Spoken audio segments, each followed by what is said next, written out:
Everybody, welcome to Breakfast All Day. It's Christy, it's Alonso, and it's that moment you've been waiting for. The worst films that we endured in 2021, which we present to you as a public service so that you don't have to see them. We could have been high road, but no. Look, positivity can only take you so far. I saw a lot of folks saying, "Oh, it's such a hard time. If you do a worst of list, you're a piece of shit." But I feel like it's our job, as you say, a public service, to steer you away from wastes of your time and money. More than ever, our time and money is valuable. So don't spend it on these things. That's right. You're first. Welcome, everybody. Yeah, you're welcome, America, and parts beyond. Go ahead, go first. So I did mine alphabetically and not by ranking, but I began with a tie, both involving arguably 2021's biggest movie star, Tom Holland, who gave us Chaos Walking and Cherry. I didn't hate Cherry. Ooh. Chaos Walking is bad. The whole thing with the thought bubbles is bad. Cherry it's really showy. And it's like every stupid filmmaking device in the book. It's like Scorsese light, but it had some energy to it. It was contrived bullshit. I didn't buy any of it. And yeah, it was very much like the Russo brothers trying on film styles, like, they were at a bargain basement sale. But none of it meant anything. Yes. I have Cosmic Sin for you. Tell me more. I don't know this. Ooh, you don't want to know anymore. This is one of the many shitty Bruce Willis schlock fests. Oh, well then, yes. Like it's this shitty sci-fi movie with Bruce Willis where he can't even disguise how bored he is to be there. He's barely in it, but of course he gets top billing. It's like, a group of mercenaries in space and they've got to kill a bunch of aliens, and they're like a ragtag band of mercenaries, and Bruce Willis is among them anyway. It's just somebody was saying we don't talk enough about how many shitty movies Bruce Willis makes now. He's made 2 with Chad Michael Murray. Like, why can't he just go to his ranch in Idaho and just enjoy life? Look, those kids are all going to Ivy League schools or something. I don't know. I don't know what he needs the money for, but he better be socking it away if he's going to make this much crap. Rumor has a job. Rumor is an actress. She's a working actress. She does not need his help. Beats me.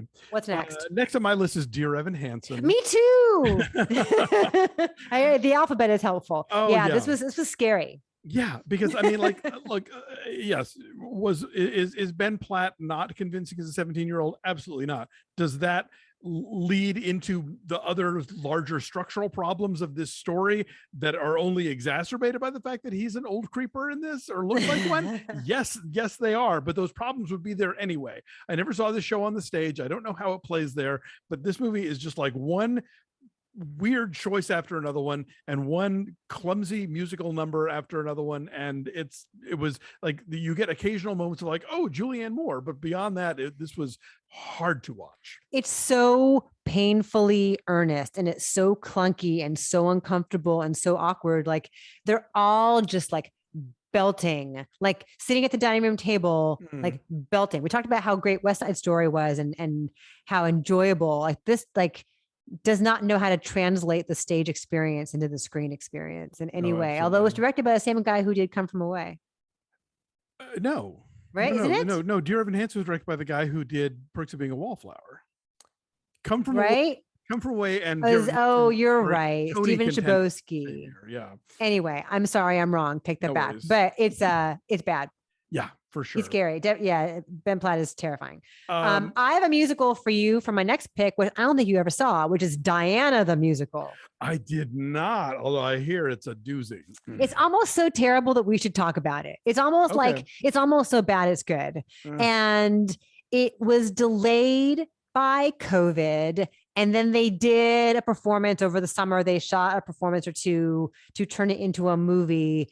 And there is some like kind of cool onstage costume changes that were impressive. Like there's one where she gets into Diana's wedding dress on stage that I had to rewind 3 times because I'm like, what is this sorcery? How does she get into the dress on stage? But the rest of it, the lyrics are so on the nose and so clunky. And one of them is like, Harry, my ginger haired son, you'll always be second to none.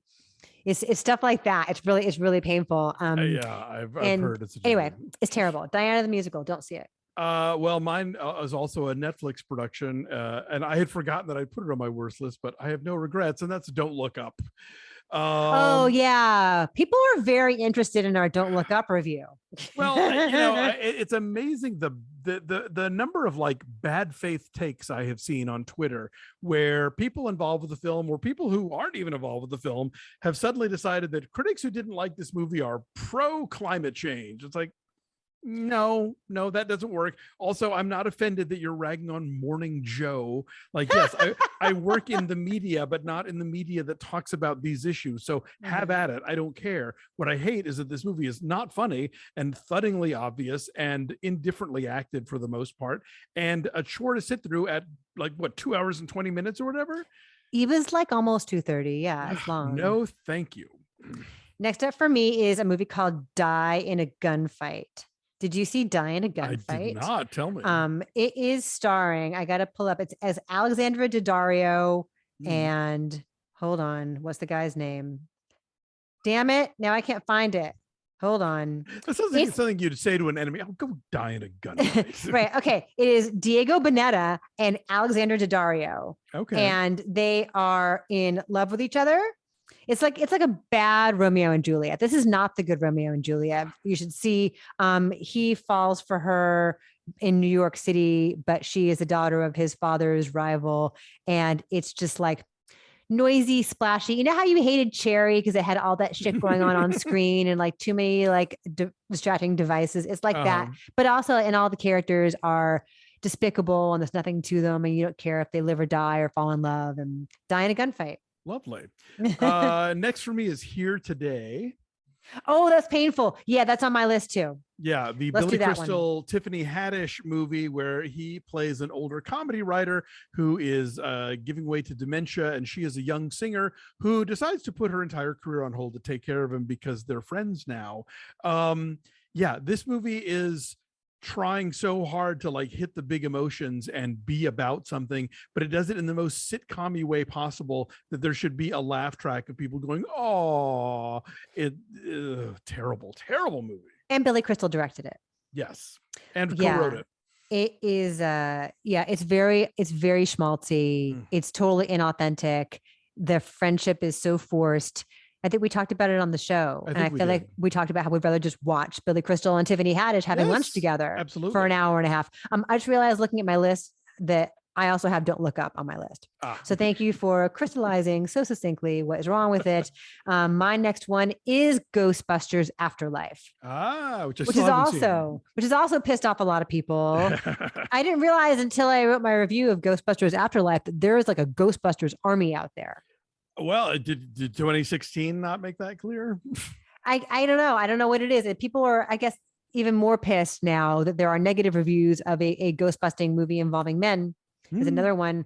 And so it's like Ready Player One. It's like movies where like there's a thing you know and there's a thing you know, and like, oh look, there's a logo, and oh look, there's the Ecto-1 mobile, and oh look, there's someone literally saying who you're gonna call, and it's just it's the Leonardo DiCaprio pointing meme over. It is. I wrote my review for Ebert when I wrote about it. It's like the Chris Evans as Captain America meme where he goes, I understood that reference. Yes, it's that. It's like 2 hours of that. But people really loved it, and they think I'm a stupid bitch for not liking it. So, well.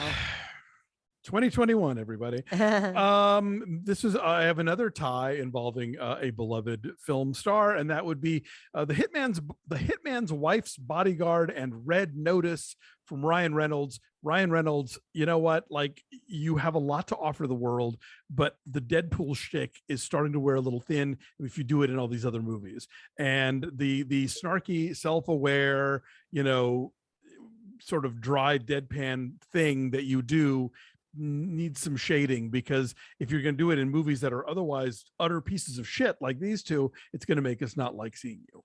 Hitman's Wife's Bodyguard and Red Notice are indeed my next two on my worst of list. So this worked out pretty well. And also with Red Notice, like he and Dwayne Johnson and Gal Gadot are all in like 3 totally separate movies from each other. There's like no chemistry. There's no connection between them. It's all just like winking and snark and then explosions and then like winking and snark. And now we're on a yacht. And it's so soulless and glossy and empty. As our friend William Bibiani pointed out, there is a heist scene that takes place with somebody doing the tango that is handled much better in The Princess Switch 3 than in Red Notice.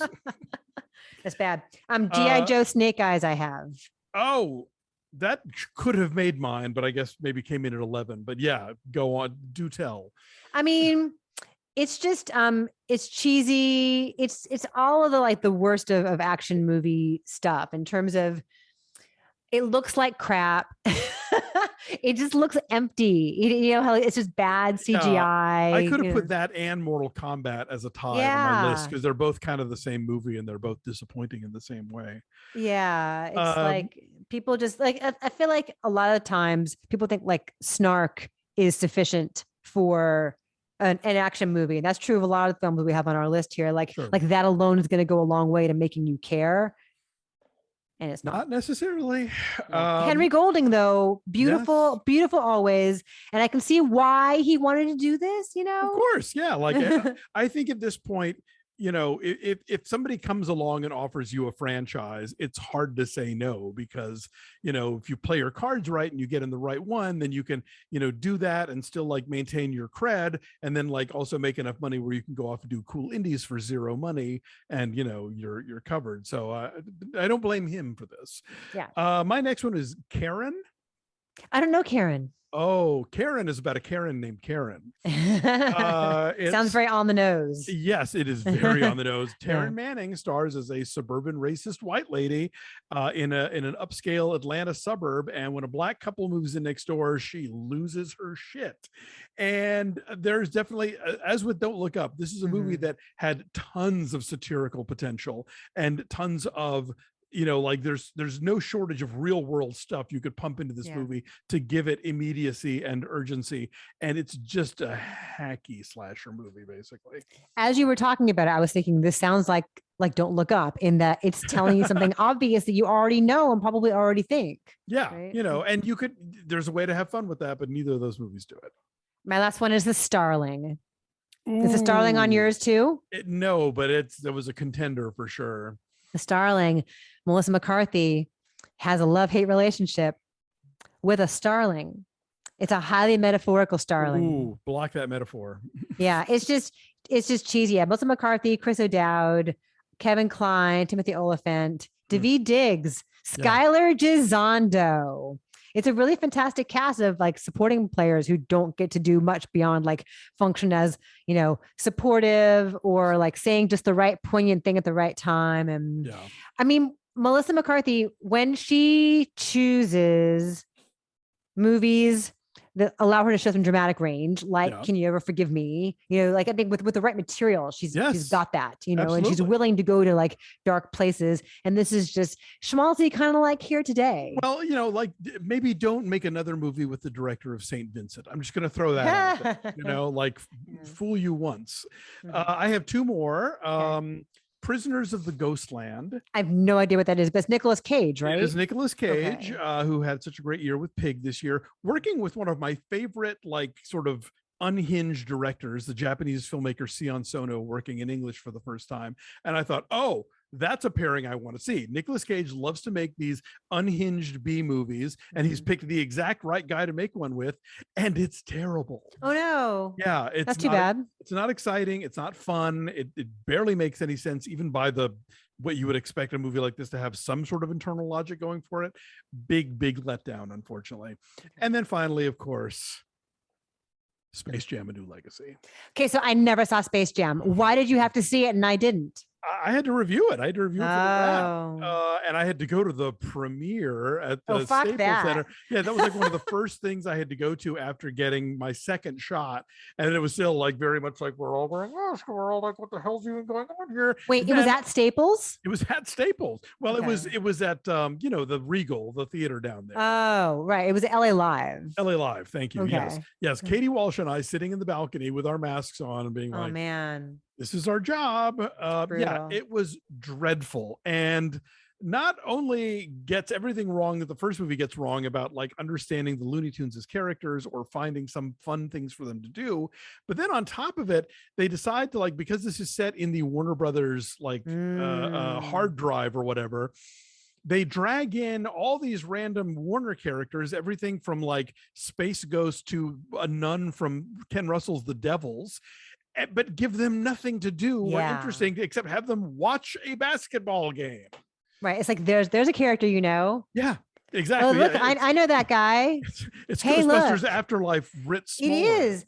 And I think more and more that is what a lot of these movies are. Like a lot of these reboots, remakes, reboots, sequels, whatever you want to call them. It's like, it's just calling up the stuff that you know, reheating the stuff that you know and thinking like that's enough, and it's not. That's what drives so much of this kind of IP driven filmmaking in the first place. It's like, heaven forbid we fall in love with something new. Much easier to just soothe us with the thing that we already know and want to see again. And like, yes, obviously we can all point to examples of reboots or sequels or whatever that have worked and that are interesting and that bring something new to the table, that bring energy into a franchise. And yes, this is nothing new. The Maltese Falcon with Humphrey Bogart was like the third version of that book made into a film. So like, I get all of that, but yeah, there's been a lot of real laziness going on here where it's just like, you know, this, you'll love it again. And I hope at some point enough of those movies don't become these sort of guaranteed income generators that maybe they'll move on to other formulas, but I don't have a lot of hope there. I was gonna say that sounds very optimistic of you. Yeah. I don't think it'll happen, but I would like to see it happen. You know. All right. So let us know what you guys hated. Yes. Hopefully you've not seen any of the movies on our list, but I suspect that a lot of you guys have seen Ghostbusters and don't look up. And Red Notice, you know. Right. The really, really, really shitty, cheap ones, though. If you've seen those or anything else you hated, let us know. By all We're means. here for you. It's a very supportive and loving environment. Safe space. You can tell us whatever you want. Thanks everybody for watching. Like this video, subscribe to our YouTube channel, follow us at Be Fast All Day on Twitter, Instagram, and Facebook, and check out our Patreon page at patreon.com/BeFastAllDay. We're talking about the book of Boba Fett. We are taking votes right now for which Peter Bogdanovich film we'll be reviewing later this month on our Off the Menu segment. And you get reviews and segments like this with no commercial interruption. That's just some of the great stuff you get at patreon.com/BeFastAllDay. Start off 2022 right. Become a member. Thanks for watching, everybody. Take care of yourselves and each other, and we'll see you next time. Bye.